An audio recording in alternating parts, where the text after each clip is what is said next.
The bodies of the victims of downed Malaysia Airlines Flight 17 are one step closer to arriving in their home countries. The 4 refrigerated rail cars carrying the remains arrived in a Ukrainian city outside the control of pro-Russian separatists Tuesday. There, the rebels handed control over to a Malaysian delegation. The remains will then be flown to Amsterdam on board a Dutch C-130 Hercules, together with the Malaysian team. The Malaysian Prime Minister said following any necessary forensic work on the bodies, remains of the dozens of Malaysian citizens will be flown back to their country.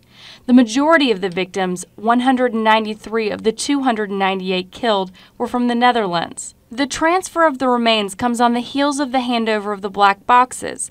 In a room surrounded by reporters, a leader of the rebels handed the data-filled recorders to Malaysian officials. Some international investigators were also finally given access to the crash site. The rebels easing their resistance comes after mounting world pressure.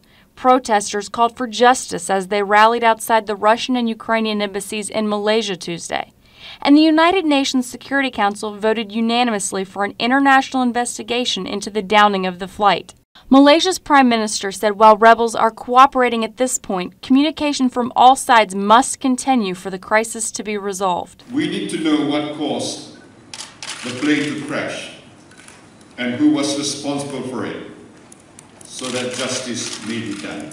Only then can the victims be afforded the respect they deserve.